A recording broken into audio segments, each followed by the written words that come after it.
अस्सलाम वालेकुम नाजरीन, मैं हूं नैन भट्टी और आप देख रहे हैं प्रोग्राम सच्ची बात नैन के साथ। नाजरीन, जिस तरह हमारे लिए जैकबाबाद के मसाइल अहम हैं, इसी तरह जैकबाबाद के शहरियों के सेहत भी हमारे लिए एक अहम है। तो आज हम बात करेंगे सेहत के मसाइल पे सबसे ज़्यादा जो इस वक्त मसाइल पेश आ रहे हैं स्किन में।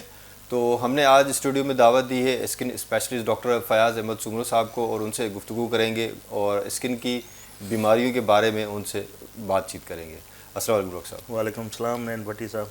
डॉक्टर साहब खैरियत से हैं आप? अल्हम्दुलिल्लाह, दुआएं हैं। डॉक्टर साहब खुशामदीद प्रोग्राम में। Thank you so much. और आप लोगों का बहुत बहुत शुक्रिया कि आपने जैकबाबाद में स्किन के हवाले से एक अलग सेगमेंट किया, जो कि नहायत ही ज़रूरी है लोगों की इंफॉर्मेशन के लिए, उनके अवेयरनेस के लिए। जी अच्छा डॉक्टर साहब, इस वक्त जो जिल्द के अमराज हैं उनमें कॉमन जो बीमारियां होती हैं वो कौन सी होती हैं? और अभी मैंने देखा है कि कुछ खारिश के जो कंप्लेंट्स हैं, जो मरीज़ हैं, वो ज़्यादातर डॉक्टर्स के पास आ रहे हैं। तो क्या खारिश की कितनी इकसाम है और क्यों होती है?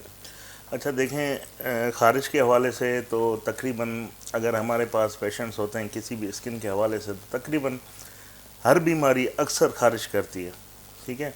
लेकिन जो उसमें सबसे ज़्यादा कॉमन है इस वक्त, ऑलमोस्ट अगर हम 100 की ओपीडी देख रहे हैं, सिविल हॉस्पिटल में भी मैं होता हूँ, तो उसमें से आजकल 50% स्केबीज़ आ रही है। मतलब 100 में से 50 जो मरीज़ आपके पास आ रहे हैं वो स्केबीज़ के आ रहे हैं? स्केबीज़ एग्जैक्टली 100 में से 50 मरीज़ स्केबीज़ के। अब ये स्केबीज़ बेसिकली है क्या? ये एक माइट होता है, सार्कोप्टा स्केबी जिसका नाम होता है, तो वो ह्यूमन टू ह्यूमन, एक पर्सन से, एक आदमी से दूसरे आदमी में ट्रांसफ़र होता है।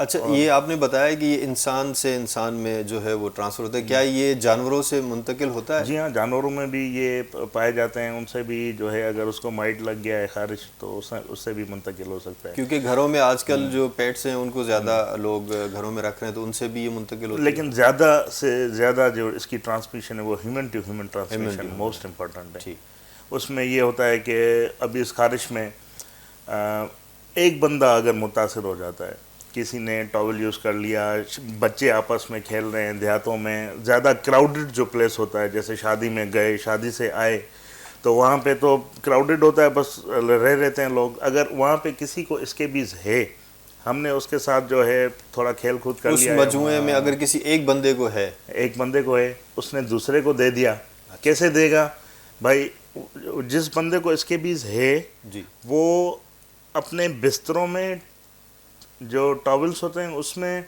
या हाथ मिलाने से बर्तनों में वो माइट ट्रांसफ़र हो जाता है, उधर उसके इस्तेमाल की जितनी भी अशिया होंगी उसमें वो ट्रांसफ़र हो जाता ट्रांसफ़र है। हो जाता है। फिर वो चीज़ हम खाएंगे, उठाएंगे, तो जैसे ही हम वो चीज़ें इस्तेमाल करेंगे, माइट ट्रांसफ़र हो जाएगा हम में। अगर आज मुझे माइट लग रहा है, ट्रांसफ़र हो गया है, वो कौन सी जगह है जहाँ पे ट्रांसफ़र होता है? जहाँ भी स्किन थिन है, पतली स्किन होती है, लेट सपोज ये उंगलियों के बीच में, ठीक। ठीक है, और बगलों में, रिस्ट वाली जगह पे, शुरुआत यहाँ से होती है। अगर आज ट्रांसफ़र हो गया, खारिश फ़ौरन नहीं करता ये खारिश करेगा हफ्ते के बाद। अच्छा, ट्रांसफ़र होने के एक हफ्ते के बाद ये खारिश स्टार्ट अमूमन होती है? अमूमन 4 5 6 दिन लगते हैं इसको सेटल होने में। और जो इसमें खारिश होती है वो होती है बहुत ज़्यादा, वो स्पेशली रात को, रात के औकात में आपको? रात के औकात में खारिश होती है। वो एक्टिविटी, मूवमेंट जो माइट की बढ़ जाती है, वो डेफिकेशन प्रोसेस होता है, तो रात को ज़्यादा खारिश होती है और सारी रात जो है वो खुजालते हैं। अभी लेट सपोज एक बंदा घर में आ गया, उसको खारिश है, जी। तो वो एक दूसरे को दे देगा, इसी तरह वो मुंतकिल होती जाएगी, मुंतकिल पूरा होते घर जो होते है वो खारिश में। पूरा घर खारिश में जो है ना वो मुतला हो जाएगा। अभी यहाँ हो गया प्रॉब्लम, अगर कोई और मेहमान आ रहा है, डेफिनेटली उसको भी चांसेस है खारिश अच्छा, तो सर होने इसकी क्या इसकी ट्रीटमेंट है के। या डेफिनेटली एहतियात है? डेफिनेटली इसकी ट्रीटमेंट भी है, इसका एहतियात भी है। ट्रीटमेंट के हवाले से, अच्छा, इसमें एहतियात से अगर एहतियात की जाए तो ये ख़त्म हो जाएगी या ट्रीटमेंट से ख़त्म होगी, या दोनों इसके लिए ज़रूरी है? अगर माइट लग जाता है जी। तो वो ट्रीटमेंट से ख़त्म होगा। ठीक है। एहतियात क्या करना है उसमें जो है, एक काउंसलिंग होती है। जैसे कि हमें शुरुआत अगर ट्रीटमेंट में समझाता चलूँ कि इसमें क्या होता है कि अगर हम परमिथ्रिन लोशन जो स्पेशली कॉमन यूज़ होता है, अदरवाइज़ सल्फ़र या क्रोटोमेटॉन के नाम से भी सॉल्यूशंस आते हैं, सबके अप्लाई करने के तरीके अपने अपने होते हैं, अलग अलग है। अलग अलग है। मैं प्रेफर करता हूँ परमेथ्रिन को, क्योंकि उसको सिर्फ 12 घंटे पूरी रात लगाना होता है। कहाँ से लगाना है? किताब के बकोल तो बालों से लेकर पाँव तक लगाना है, सारी रात लगा रहे 12 घंटे के लिए, सबको लगाना है। अच्छा, पूरे घर में सबको? जिसको खारिश है, जिसको नहीं है जिसको उसको नहीं भी? है। अभी सवाल होता है कि लोग कहते हैं कि भाई ये 3 बंदों को तो नहीं है, इसको क्यों लगा? वो अक्सर नहीं लगाते। लेकिन मैंने क्या कहा था शुरू में, आपके प्रोग्राम में शुरू में, कि जब ये लगता है तो उसी वक्त खारिश नहीं करता, नहीं होती, उसके 5 चंद दिन दिनों के के बाद बाद। हो सकता है उसको जरासीम लगा हो, 5 दिन के बाद उसकी खारिश शुरू हो। सारे बच्चों को हमने लगा लिया, बड़ों को, अभी वो जो है 6 दिन के बाद उसकी खारिश शुरू हो गई, फिर वो सबको फैलाता चलेगा, मसला हल नहीं होगा। अच्छा, इसमें जो वो जिसको ये खारिश का मसला है, इसके बीच है, तो वो क्या अपने तौलिए को और अपने बिस्तरे को अलग करे और उनके कपड़े तब्दील करने की टाइमिंग क्या होनी चाहिए? बहुत अच्छा सवाल है। हम अक्सर यही बात समझाते हैं हर मरीज़ को अपने को, बल्कि हमें एक एक मरीज़ को काउंसलिंग करनी पड़ती है, डिस्पाइट ऑफ के रश होती है, लेकिन फिर भी हम ज़्यादा टाइम रश की वजह से उतना नहीं दे सकते। लेकिन इसमें यह होता है कि हमने सबको लोशन लगाया, नहा धो के, गले से पाँव तक रिकमेंड करते हैं, क्योंकि फेस पे ये कम होता है जरा से, फेस पे कम होता है। गले से नीचे तक ज़्यादा होता है। रेयरली बच्चों में फेस में आ जाता है। तो बच्चों में कहते हैं कि अपने फोरहेड पेशानी से पाँव तक लगाना है, सारे जिस्म पे लगाना है, 12 घंटे मुसलसल लगा रहे। और इसके साथ आपने फ्रेश कपड़े पहनने हैं, और जो अभी आप एहतियात की बात कर रहे थे, तो उसमें जो है बेडशीट्स वगैरह सारी आपने फ्रेश बिछानी है। कल दूसरे दिन ये सारी चीज़ें पहले वाले इस्तेमाल वाले एटलीस्ट 5 दिन के कपड़े वगैरह हमें साइड करने, वो धो के धूप पे सुखा के रखने। अगर धोने की सहूलत नहीं है तो कम से कम धूप पे हम जो सुखा के रखें उसको। धोने के बाद भी उसको धूप में सुखाना ज़रूरी है, धूप में रखना ज़रूरी है। अगर धो नहीं सकते तो धूप में भी वो मर जाता है, गर्मी में। और 5 दिन क्यों? क्योंकि अगर ये जरासीम बाहर आ गया हमसे एनवायरनमेंट में। अच्छा, इसकी अद्वियात महंगी है या सस्ती है? देखिए, एक परमेथ्रिन का लोशन जो मैं कह रहा हूँ वो तकरीबन 120, 130 या 150 रुपये आता है। लेकिन एक लोशन जो है ना, पर हेड या 2 बच्चे आप इस्तेमाल इजीली तो एक बंदे के इलाज पे कितना खर्च हो जाएगा एक अंदाजन? मेरे अंदाजे से 500 से 1000 रुपये हो जाएंगे। हाँ, हो सकता है, इस पर डिपेंड करता है। डिपेंड करता है। अभी देखें, शुरुआती खारिश है, अभी दाने नहीं बने, वरना जितना मैं खुजा लूँगा वहाँ पे दाने बनेंगे। केयरलेसनेस की खारिश बढ़ती गई, उसमें फिर गंद वाले दाने आ जाएंगे। अच्छा, गंद से भर जाएगा, खास तौर पे मतलब बच्चों में। जितना इसको आप छोड़ेंगे और जितने उतना महंगा खर्चा होता जाएगा। होगा। फिर एंटीबायोटिक चलेगी गंद को साफ करने के लिए। अच्छा, खारिश एक तो आपने बताई कि इसके बीज की वजह से होता है, दूसरी वजह से भी खारिश होती है कोई? हाँ, दूसरी मतलब कि दूसरा फंगस है। फंगस है, डड बोलते हैं हम इसको, ख़ास तौर पे सिंधी में। फंगस बहुत कॉमन है। फंगस भी ऐसे ही एक से दूसरे में, दूसरे से तीसरे में ट्रांसफ़र है। और आजकल तो नई स्टडीज़ आई हैं, फंगस का इलाज जो है कम से कम 1 माह से 2 माह कंटिन्यूस चलाना है। यहाँ पे प्रॉब्लम आता है कि पेशेंट्स आते हैं हमारे पास, कहते हैं कि डॉक्टर साहब बिल्कुल मैं बेहतर हो गया था। ठीक है, लेकिन जैसे ही मैंने दवाई बंद की है ये दोबारा हो। अभी मकसद क्या होता है कि लेट सपोज स्किन इतनी बड़ी पतली है, ऊपर वाले जरासीम ठीक हो गए, नीचे वाले फिर अपनी वो है जो नस्ल बढ़ा के ऊपर आ जाएंगे, और फिर वही होगी, उसका सारा खर्चा जो था ज़ियान हो जाएगा। अलबत्ता वो दवाई जो है, मुमकिन है कि नेक्स्ट टाइम उसको वो दवाई असर ना करे, जरासीम उससे लड़ना भी सीख जाता है। अच्छा, ये जो एक रिंग बना, एक रिंग सी बनी होती है जिसमें छोटे छोटे दाने होते हैं और वो खारिश भी होती है, तो वो भी, उसका भी इलाज ये भी फंगस ही है? यही फंगस है। अभी इसमें मैं बताऊं कि यहाँ पे एक हमारे पास बुरी चीज़ कहते हैं कि फंगस में लोग दे रहे हैं स्टेरॉइड्स। अच्छा, जैसे कॉमन नेम्स हम यूज़ करते हैं, बेटनोवेट, किलोविडम, ये फंगस के लिए जहर है। ठीक, हम देंगे, मरीज़ कहेगा ज़बरदस्त, मुझे मज़ा आ गया, मैं ठीक होता जा रहा हूँ। लेकिन बेसिकली जरासीम मरता नहीं है, जरासीम छुपता है। अच्छा, साइड पे चला जाता है उससे। ठीक है, नेक्स्ट टाइम वो एक दायरा और बढ़ा जाएगा। हमने तो इतने इतने बड़े बड़े दायरे भी बनते हुए देखे, यहाँ से शुरू दायरे। वो क्या होता है कि ये बस बेटनो डर्मो लगाते जा रहे हैं, और जो बीच में दाने फिर बन जाते हैं, इसको स्पेशली हम कहते हैं टीनिया इनकॉग्निटो। अच्छा, जैसे इसके बीज हमने कहा, इसके बीज को भी ज़्यादा स्टीरॉयड लगाएंगे, इसके बीज इनकॉग्निटो बन जाता है, मकसद कि फैल जाता है वो। अच्छा सर, ये फंगल इन्फेक्शन नाखूनों में भी होता है, बालों में भी होता है? बिल्कुल, और नाखूनों में होता है तो उसको हम बोलते हैं ओनिकोमाइकोसिस। नेल ग्रोथ 2 माह में पूरा नेल बन जाता है, तो एटलीस्ट 2 माह नेल में ट्रीटमेंट फंगस की लाजमी है। 3 माह पाँव का नेल बढ़ता है इसकी स्पीड के हवाले से, mm के हिसाब से, तो कम से कम 3 मंथ एंटी फंगल टेबलेट चलेगी। ये टेबलेट थोड़ी महंगी होती हैं। अच्छा। हाँ, मिनिमम भी इसकी प्राइस 60 रुपीज़ है और मैक्सिमम इसकी 150 या 200 तक की एक टेबलेट की जाती है, और ये खानी होती है हमें तकरीबन 2 माह 3 माह तक। अच्छा, एक्जिमा भी कोई बीमारी है, ये क्या है?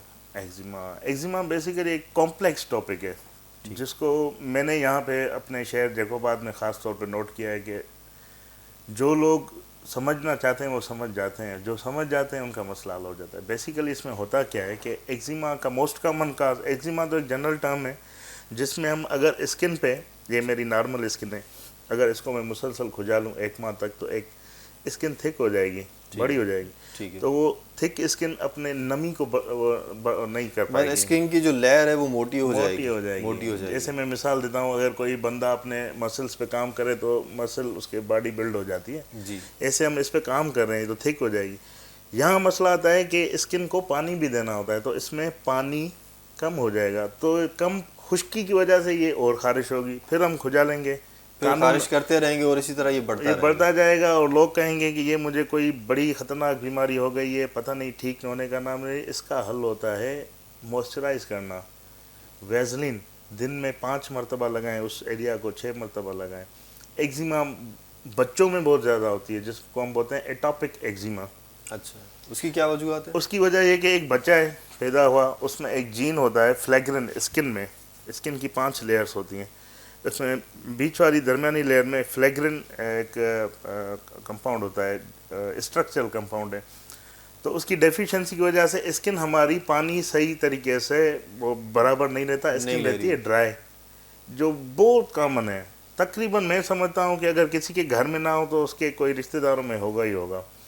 तो वो बच्चे जो है ना वो ज़्यादा खारिश वो करते हैं खुश्क स्किन की वजह से। मसला क्या है? सिर्फ खुश्क स्किन, वो जितना खुजा लेंगे खारिश बढ़ती जाएगी। कानून है 2 स्किन के, खुश्क चमड़ी खारिश करती है, कानून नंबर 2, जितना हम खारिश करेंगे एक केमिकल रिलीज होगा, खारिश और बढ़ती जाएगी, जिसको हम अपनी ज़बान में बोलते हैं इच स्क्रैच साइकिल। अच्छा, वो कंटिन्यू हो जाएगी, फिर और खुजा लेंगे। जब खारिश हो तो फिर इसके लिए क्या करना चाहिए? खारिश के ऊपर खुजाना भी होता है लोगों को। हाँ, देखें खारिश क्यों हुई, ड्राई स्किन की वजह से या स्किन थिक हो गई है। हम एटलीस्ट ये कर सकते हैं कि इसको स्किन को हम मॉइस्चराइज रखें। अच्छा, बहुत सारे लोशंस आते हैं, घर में इस्तेमाल भी करते हैं, क्रीम या लोशन, वो लगानी है पूरे बॉडी पे। इतना लगाना है कि अगर हम उंगली को ऐसा थोड़ा करें तो चिकनाहट महसूस हो, वो तकरीबन उसके बीमारियां या समझें कि उसकी खारिश में बहुत असर हो जाएगा। अगर स्किन ज़्यादा थिक हो गई है खुजालने की वजह से, फिर उस पर क्रीम लगा दें ताकि वो अपना बराबर होती जाए। लेकिन सोप्स जो है मोस्टली एंटीसेप्टिक सोप, लोग कहते हैं कि भाई अभी इसको खारिश है, मैं इसको डेटोल ला के देता हूँ, सेफगार्ड ला के देता हूँ, या जो है नो डाउट ये सोप्स अपने हिसाब से फ़ायदेमंद है। लेकिन जिनकी स्किन एटॉपिक है, लोग समझते हैं कि हम बैक्टीरिया को मारें, लेकिन बैक्टीरिया का मसला नहीं होता है, स्किन ड्राई, तो ये सोप्स अलबत्ता ऊपर से दोबारा खारिश करेंगे। अच्छा, लाइकवाइज अगर मुझे जो है हाथ ड्राई रहते हैं तो ये लोकल हैंड वाश आजकल बन रहे हैं, ये बहुत एलर्जी कर रहे हैं हाथों में। ये जो हैंड वाश बिल्कुल अब तो कॉमन हो गए, हैंड वाश हर जगह पे हैंड वाश। ये इसके केसेस में बहुत देख रहा हूँ। इसमें क्या होता है कि पतले पतले छोटे छोटे पानी वाले दाने शुरुआत, फिर वो फट जाते हैं, सारा ख़राब, फिर स्किन थिक हो जाती है, फिर वही बात आ गई ड्राई। मतलब अच्छी अभी जो हैंड वॉश इस्तेमाल हो रहे हैं उनको अच्छी कंपनी के करने चाहिए, लोकल जो मैं तो कहता हूँ कि नॉर्मली सोप वो यूज़ करना चाहिए जो मॉइस्चराइज रखे। ख़ास तौर पे मैं रिकमेंड करता हूँ डव सोप, लक्स होते हैं, इसमें केमिकल्स मिनिमम होते हैं, जो हमारी कंपनी, अदरवाइज बहुत सारे ब्रांड्स आ रहे हैं वो बना रहे हैं। अच्छा, सन ब्लॉक भी ज़्यादा इस्तेमाल किया जाता है, तो सन ब्लॉक कितना फ़ायदेमंद है और कितना नुकसानदेह है? ये मैं जो हमारा स्किन टाइप है, फिट्सपैट्रिक स्किन के टाइप्स होते हैं 1 से 6 तक, हम जो लाया करते हैं 4 से 5 हमारे स्किन टाइप है, ठीक है। 6 बिल्कुल काले रंग के होते हैं, 1 सफ़ेद वाले। जो हमारी स्किन है 4 से 5 वाली, तो वो धूप पे रंग को काला करने वाले सलाहियत होती है। अनलाइक गोरों की धूप लगेगी वो जलेगी, इसको बर्निंग होती है। अच्छा, हमारी होती है टैन, मतलब वो काली होगी। तो सन ब्लॉक अगर अच्छी क्वालिटी का है, बचपन से ही जो मेरा मैसेज है सब उसको, जो बच्चे हैं जिनके हैं, अगर वो सन ब्लॉक यूज़ करेंगे मुसलसल तो हो सकता है कि उसकी स्किन जो है ज़्यादा ख़राब ना हो, एक काली ना हो, डैमेज ना हो, एजिंग भी उसमें बहुत कम हो जाएगी फिर अल्टीमेटली, क्योंकि सन एजिंग करता है। अच्छा, अगर किसी ने बचपन से इस्तेमाल नहीं किया तो यंग एज में या अधेड़ उम्र में इस्तेमाल कर सकता है? हाँ, फ़ायदेमंद है एनी ये, टाइम, लेकिन अच्छी कंपनी के। अच्छी कंपनी, लोकल भी हो सकते हैं। बेसिकली सन में क्या होता है, सन को ब्लॉक करने की सलाहियत होती है, और शुआ आएंगे। हमने अब तो देख रहे हैं कि जो कुछ वाइटनिंग क्रीम भी हैं, कुछ इंजेक्शंस भी हैं, कुछ क्रीम कैप्सूल्स भी आ रहे हैं जिल्द को गोरा करने के लिए, रंगत गोरा करने के लिए। ये फ़ायदेमंद है, इनके नुकसानात हैं? ये आपने बड़ा टॉपिक छेड़ लिया है। इसमें ये है कि जो वाइटनिंग क्रीम्स होती हैं, बिलखसूस हमारे एरिया में हर दुकान पे कोई ना कोई बेच रहा होता है, कोई 150 की, कोई 200 की, कोई 250 की, और उसमें पड़े ज़्यादातर होते हैं मर्करी और स्टीरॉइड्स। स्टीरॉइड एक सस्ता प्रोडक्ट है, अगर उसको हम आज लगाते हैं तो 10 दिन में, 20 दिन में, 1 माह में मेरा रंग तो गोरा हो जाएगा, लेकिन वक्ती होगा। और वो सेटिस्फेक्शन उनकी। अभी क्या है कि स्टीरॉइड्स के अगर साइड इफ़ेक्ट उसके शुरू होंगे फिर बाद में, फिर किसी को 2 माह में होते हैं, किसी को 5 माह में, किसी को साल में। क्या होता है, स्किन पतली हो जाती है, बूढ़ी स्किन आस्ते आस्ते हो जाएगी, कड़क हो जाएगी। जैसे हम गोश्त को कहीं पे लटका देते हैं, गोश्त वाले के पास जाते हैं, अगर उसका गोश्त रखा 2 घंटे के बाद देखते हैं वो उसकी स्किन कैसे हो जाती है। ऐसे मैंने देखे हैं केसेस, बहुत सारे आते हैं। स्किन में वो क्रीम लगाने से डिफेंस हमारा कम हो जाता है, जो स्किन की हमारी पुलिस है या कोई फौज जो बचाती है स्किन को फॉरेन बॉडी से। तो क्या होता है, फंगस स्पेशली, जो मैंने बात की टीनिया इनकॉग्निटो, ठीक है, जो स्टीरॉइड्स की वजह से फिर फंगस होते हैं, फिर इतने फंगस हो जाते हैं, दाने हो जाते हैं, और दाग धब्बे छाइयाँ बहुत ज़्यादा हो जाती हैं। क्रीम बंद करो पहले से और रंग काला हो जाता है। तो ये एक तो ये फार्मूले बना के देते हैं, कुछ 4-5 पता नहीं कितनी क्रीम्स जो मिला के देते हैं, वो तो बिल्कुल ख़तरनाक है। वो तो डेफिनेटली मैं कहूँगा कि अगर कोई मेरी बात आपके प्रोग्राम्स के तसलसल से सुन रहा है तो kindly please stop using it, इसको बंद कर दें। अच्छा, और जो इंजेक्शंस अभी हो रही हैं शायद, ये क्या है? हाँ, इंजेक्शंस बेसिकली एक बात है कि इंजेक्शंस पे अभी रिसर्च इतनी है नहीं। कि हम इसको कहें कि इसमें होता है ख़ास तौर पे ग्लूटाथाइन आजकल यूज़ होता है। ग्लूटाथाइन एंटीऑक्सीडेंट है, तो जो इंसान का कलर है उसमें बहुत ज़्यादा फ़र्क तो इंसान नहीं आना है, ठीक है। जो उसका कलर होता है वो उसको रिटेन नहीं करता है। अलबत्ता इंजेक्शंस में माइल्ड थोड़े बहुत फ़ायदे होते हैं, जिसमें स्किन का रंग पहले से यानी 100 से 90, 80, 60 इतना रिज़ल्ट आ सकता है, बाज़ में नहीं आता, बाज़ में आता भी है। लेकिन स्टडीज़ नहीं है कि हम कह सकें कि इस पे जो है ये आपको आगे चल के क्या नुकसान देगी या क्या, या इसके मतलब नुकसान भी आपको नहीं पता अभी, ना ही इतने ज़्यादा फ़ायदे भी हैं इसके पता। और ये जो टैबलेट्स पता नहीं ये कैप्सूल हैं वो भी सेम ही है, वो भी सेम है, वो खाने के लिए, वो जो है अपना इंजेक्शन लगाने के लिए। अच्छा, ये माइक्रो नीडिंग भी होती है कि ये क्या चीज़ है? और ये बाल जो लोग लगाते हैं आजकल, जो जिसको मेरे ख्याल से PRP कहते हैं शायद, ये क्या चीज़ है? ये फ़ायदेमंद है, नुकसानदेह है? अच्छा, सबसे पहले जो है PRP पे आते हैं। PRP बोलते हैं प्लेटिलेट रिच प्लाज्मा। अच्छा, हम बाल लगाना अलग चीज़ है, ठीक है, PRP अलग चीज़ है, अलग है, ठीक। बाल लगाने को बोलते हैं ट्रांसप्लांट, ठीक है, ठीक। और PRP जो है वो हम ब्लड निकाल के उसको एक प्रोसेस से गुजार के उससे प्लेटलेट्स निकाल के वो इंजेक्शन में भर के एक यहाँ तो मेरे पास एक अलग से नीडल्स आती हैं 4 mm की, और उसमें वाइब्रेटर्स यूज़ करते हैं ताकि पेन मिनिमम हो, तो वो हम इंजेक्ट करते हैं। उससे क्या होता है कि बालों को खुराक मिलती है ज़्यादा। अच्छा, बालों की ग्रोथ होती है। प्लेटलेट हमारा नेचुरल एक प्लेटलेट जो हमने सुना है, जो खून जमाने वाली चीज़ अमूमन जो कुछ, बिल्कुल, तो वो जो है अंदर जाके डिस्ट्रॉय वो हो जाती, खुल जाती है, उसकी लेयर टूट जाती है, अंदर से बहुत सारे फ़ायदे वाले ग्रोथ फैक्टर्स रिलीज होते हैं जो बालों को ताकत देते हैं। और वो भी रेगुलर बंदा, यानी एक आम इंसान, नॉर्मल ह्यूमन बीइंग हर 6 मंथ के बाद PRP करवा सकता है उसके बालों को, उससे ग्रोथ मिलेगी, फ़ायदा होगा, नुकसान नहीं होगा। नुकसान इसलिए नहीं, अपनी चीज़ खुद। बालों का गिरना जिल्द के अमराज से जुड़ा हुआ है या अलग है? हाँ, ये तो बहुत बड़ा सवाल है। ये तो बालों का गिरना की वजूहत एक नहीं होती, बहुत सारी वजूहत हो सकती हैं। जैसे किसी को खून की कमी है उसका बाल गिर सकता, कोई बच्चा ठीक से खुराक नहीं ले रहा, अमूमन देखते हैं कि बच्चे खाना कम खा रहे हैं और जो है वो ज़्यादा फोकस कर रहे हैं कि ये लोकल मेड चिप्स है ये वो, उससे उसको खुराक बैलेंस डाइट नहीं हो रही है, यानी हर चीज़ खाने में खाए, ये एक वजह हो गई। इन्वायरमेंट हमारा है, ये फैक्टर है, धुआं है, डस्ट है, ये एंजाइटी टेंशन अलग फैक्टर है, प्रेगनेंसी में अलग बालों के इश्यूज आते हैं, और एक होता है टेलोजन एफ्लूम, यानी ये भी एक ब्रॉड टर्म है, इसमें भी बहुत सारी वजूहत जो है बालें के गिरने में, मकसद कि एक वजह नहीं बहुत सारी वजूहत हो सकती हैं। इसमें स्किन भी रोल प्ले कर रही है डेफिनेटली।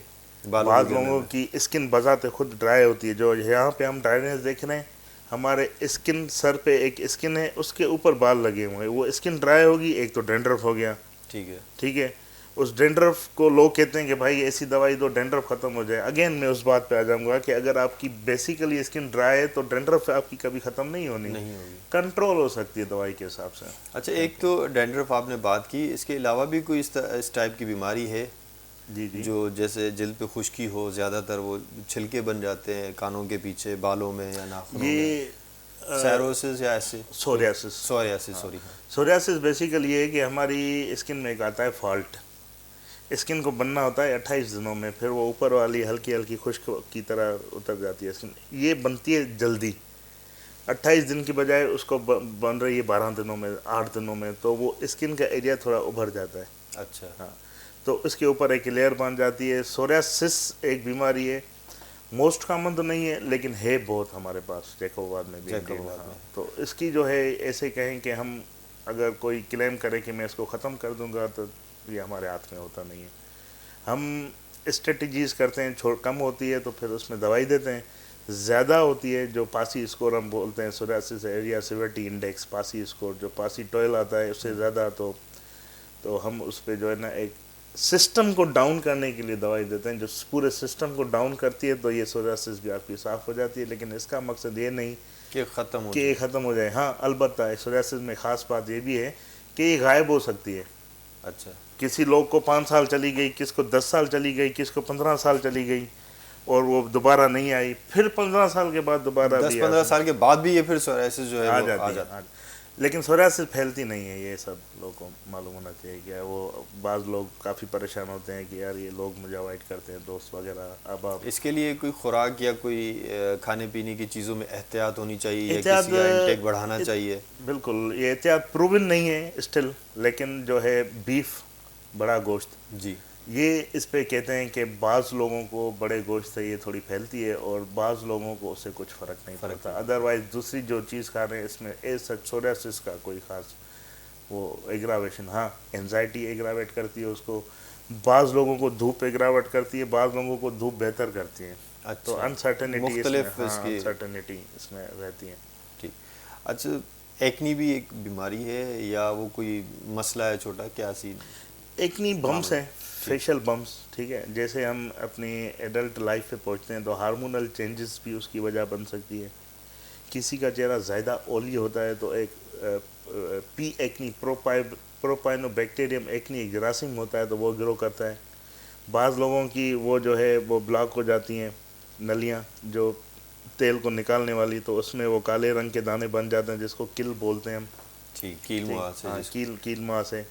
और जो है इसमें फिर ज़्यादातर जो है ना लाइफ स्टाइल मॉडिफिकेशन ज़रूरी होता है। अगर आपका स्किन ऑयली है तो वहाँ पे हम ऐसे फेस वॉश देते हैं जो स्किन को ड्राई रखे।